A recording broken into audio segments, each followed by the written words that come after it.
बिस्मिल्लाहिर्रहमानिर्रहीम। Previous lecture में मैंने आपको man body of the report के बारे में बताया था कि उसमें कितने चैप्टर्स होते हैं और क्या क्या उसमें डेटा होता है।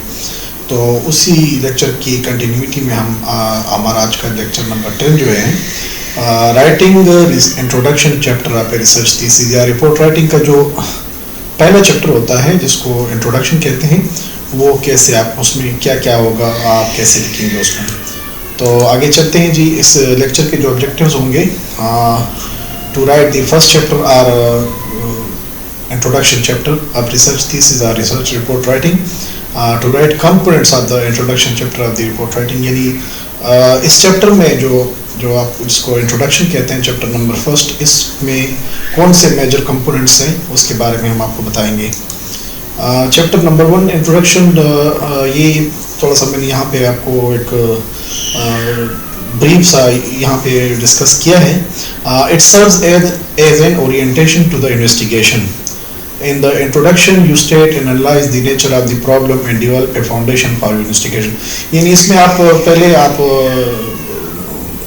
वो करेंगे, इन्वेस्टिगेट करेंगे चीज़ों को, अपनी प्रॉब्लम को जो है वो उसके लिए एक फाउंडेशन बनाएंगे। यानी प्रीवियस आपको का जो फॉर एग्जांपल आपने रिव्यू ऑफ लिटरेचर किया है, आपने जब आप जैसे ही आप रिसर्च करते हैं, रिसर्च जब आप कंडक्ट करते हैं, रिसर्च थीसिस जब आप करते हैं, तो इससे पहले आपको डिफरेंट सोर्सेज को जो है लिटरेचर रिव्यू करनी पड़ती है। उसकी बेस बनाते हुए फिर आप यहाँ पे अपना जो है वो स्टेटमेंट ऑफ फैक्टर्स वगैरह ये सारे आप यहाँ पे लिख देते हैं। इसमें क्या होगा, ये चैप्टर नंबर 1 में आपका स्टेटमेंट ऑफ द प्रॉब्लम होगा, पर्पस ऑफ द स्टडी होगी, आपकी जो है वो हाइपोथेसिस होंगे, ऑब्जेक्टिव्स होंगे, सिग्निफिकेंस ऑफ द स्टडी होगी और डिलिमिटेशन।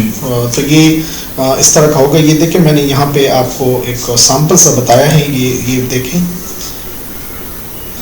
ये सैंपल देखें जी। ये यहाँ से इंडेंटेशन इसकी लेफ्ट साइड से 1.5 है, ऊपर ये 1 इंच साइड पे भी 1 है और नीचे पे भी ये 1 है। ये देखें जी, ये इंट्रोडक्शन है चैप्टर नंबर 1। ये आप इटैलिक्स में लिखेंगे और टाइम्स न्यू रोमन, ये देखें जी, टाइम्स न्यू रोमन 12 इसका साइज़ है। ये इंट्रोडक्शन के चैप्टर की हेडिंग है और इस तरह ये पहला जो वो है पैराग्राफ है, ये इंडेंटेशन इसमें है। ये आगे आए जी इस तरह, इसका देखें जी, ये देखें जी, नीचे आ रहा है इस तरह। ये याद रखें कि चैप्टर नंबर 1 का जो वो होगा, यानी जो जब हमसे चैप्टर स्टार्ट होगा तो उसका पेज नंबर नीचे से लिखा हो, जब आप लिखेंगे नीचे यहाँ पे लिखेंगे, और बाकी जो पेजेस होंगे उसी चैप्टर के, तो वो आपने इस तरह ऊपर लिखना है। ये याद रखें जी। आगे हैं जी फिर चैप्टर नंबर 1 के जो इसमें के जो मेजर कंपोनेंट्स हैं, स्टेटमेंट ऑफ द प्रॉब्लम। सबसे पहले आपने इसमें इसका जो स्टेटमेंट ऑफ द प्रॉब्लम है वो आपने यहाँ पे लिखना है। This is often A declarative statement. Statement of the problem है क्या, ये एक डिक्लेरेटिव फॉर्म में एक स्टेटमेंट होती है, बट मे बी ये याद रखें कि ये एक क्वेश्चन फॉर्म में भी हो सकती है। It is based on a stated goal and gives direction to the research process. ये statement of the problem should be an expansion of the title. आपका जो टाइटल होता है ये उसकी एक्सपेंशन होती है, यानी उसको आप थोड़ा सा मैनिपुलेट करके और उसको कॉन्साइज करके आप यहाँ पे लिख सकते हैं। Problems can be derived from theory, prior research results. ये आपको रिसर्च का जो प्रॉब्लम है आप कहाँ से लेते हैं, ये ऑलरेडी मैंने प्रीवियस लेक्चर्स में आपको के साथ डिस्कस किया है। थियरी, प्रायर रिसर्च रिजल्ट्स हैं या पर्सनल ऑब्जर्वेशंस या एक्सपीरियंसेस हैं। तो ये इंट्रोडक्शन का जी, ये देखें स्टेटमेंट ऑफ द प्रॉब्लम कैसे लिखेंगे, तो मैं आपको स्पेसिमन वो दिखा देता हूँ। इस तरह ये देखें जी, 1.1 लिखेंगे, statement of the problem. The study was aimed at observing the number conservation ability. ये आपका टॉपिक है जो फिर आएगा। इसी तरह अगर आप पर्पस ऑफ द स्टडी आप लिखना चाहते हैं, आपका सुपरवाइजर है आपको बताता है या आपको उसकी गाइडेंस ये है कि आप पर्पस ऑफ द स्टडी क्यों आप ये लेते हैं, तो ये इस तरह आप पर्पस ऑफ द स्टडी भी, यानी आप एक बैकग्राउंड एक उसको जो है एक रैशनल देंगे कि क्यों ये स्टडी आप कर रहे हैं जी। फिर आगे चलते हैं। चैप्टर नंबर 1 का जो दूसरा है वो है आपके ऑब्जेक्टिव्स ऑफ द स्टडी। तो डेफिनेटली आपके अगर ऑब्जेक्टिव्स होंगे तभी आप यानी कोई चीज़ फॉर एग्जांपल आप स्टडी करते हैं तो उसके कुछ ऑब्जेक्टिव्स भी होंगे। The statement of the problem is further highlighted through the objectives of the study. The possible questions to be raised are clearly stated in the objective manner which determine the course of action to be undertaken during the study। यानी जो research questions आपके जहन में आएंगे तो वो आप objective की फॉर्म में जो है वो यहाँ पे ऑब्जेक्टिव्स की फॉर्म में यहाँ पे आप मेंशन करें। The objectives are usually based on the possible variables, तो इसमें आप वेरिएबल्स भी फिर मैनिपुलेट कर सकेंगे कि the objectives are also help in formulating the hypothesis. अच्छा, आप जब आप ऑब्जेक्टिव बनाएंगे तो उसके बेस पे फिर आप हाइपोथेसिस भी बना सकते हैं। In other terms the objectives are the targets. ये ऑब्जेक्टिव्स हैं क्या जी? बेसिकली ऑब्जेक्टिव्स हैं आपके टारगेट्स कि आपने इसको अचीव करना है। इस स्टडी को कंडक्ट करने के बाद आपने अपने ऑब्जेक्टिव्स को क्या इधर आपके ऑब्जेक्टिव्स अचीव हुए हैं या नहीं हुए, ये मैं आपको यहाँ पे एक सैंपल बता देता हूँ। ये देखें जी, इस ऑब्जेक्टिव्स ऑफ द स्टडी ये ऊपर से रनिंग में आ रहा है। ये मैंने आपको एक एक पेज कट करके यहाँ पे आपके साथ सैंपल शेयर कर रहा हूँ। ये ऑब्जेक्टिव्स हैं। The major objectives of the study were, ये आप यहाँ याद रखिए कि यहाँ पास्ट टेंस यूज होगा। To measure the number conservation ability among primary school children. इस तरह सारे ये ऑब्जेक्टिव्स आप बारी बारी यहाँ पे मेंशन करते जाएंगे। जितने भी आपके ऑब्जेक्टिव्स आप सुपरवाइजर से कंसल्ट करके आपके ऑब्जेक्टिव्स बनेंगे तो वो आप यहाँ पे इसी तरीके से लिखेंगे। आगे जी फिर इसमें आता है आपका दी हाइपोथेसिस और अजम्पशंस। हाइपोथेसिस क्या है? यानी आप इसको प्रेडिक्ट करेंगे अपने ऑब्जेक्टिव्स को। हाइपोथेसिस पे दो टाइप्स के होते हैं, एक होता है नल हाइपोथेसिस, दूसरा होता है अल्टरनेटिव हाइपोथेसिस। नल हाइपोथेसिस में आप किसी चीज़ की निगेशन करते हैं कि there is no significant difference, और अल्टरनेटिव में देयर इज़ ए रिलेशनशिप, यानी there is no relationship and there is a relationship.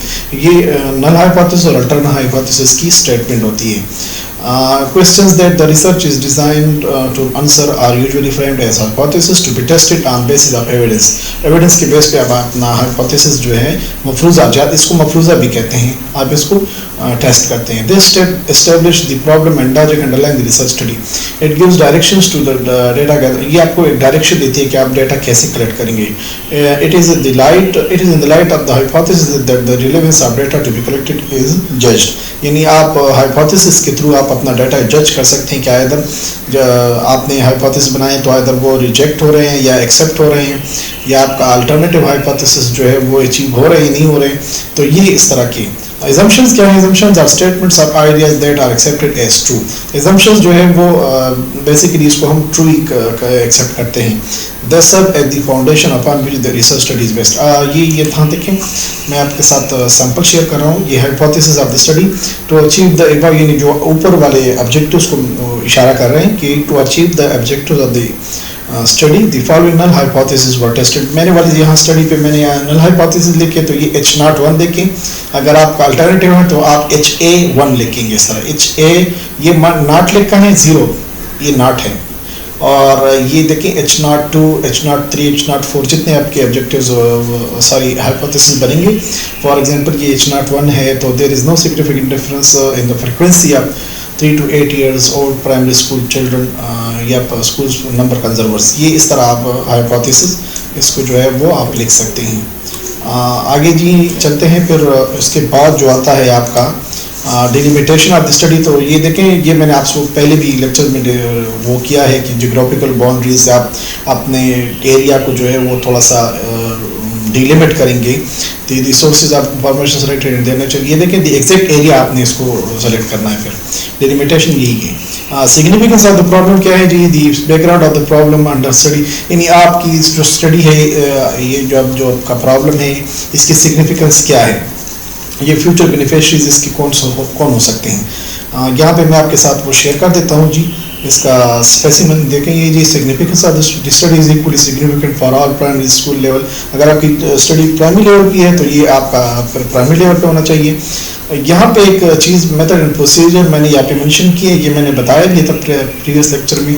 ये आपका डिपेंड करता है आपके सुपरवाइजर पे। अगर आप वो कहें कि इंक्लूड कर ले तो कर ले, अगर वो कहें कि ना करें तो ना करें। ये डिपेंड्स करता है आपके सुपरवाइजर पे। ये लास्ट पे मैंने डिलिमिटेशन ऑफ द स्टडी यहाँ पे ली। The study was delimited to 1 province of Khyber Pakhtunkhwa and then further delimited to 8 schools of district Swabi. यानी आप फर्दर डिलिमिटेशन भी कर सकते हैं इसमें। पहले मैंने एक प्रोविंस का पाकिस्तान में लिया है खैबर पख्तूनख्वा में मेरे फिर डिस्ट्रिक्ट स्वाबी लिया, और डिस्ट्रिक्ट स्वाबी में फिर मैंने 8 स्कूल्स दिए हैं। तो ये इसकी आप डिलिमिटेशन ऑफ द स्टडी है। उम्मीद है आपको इंशाल्लाह समझ आई होगी, और मेरे चैनल को सब्सक्राइब करें जी। शुक्रिया।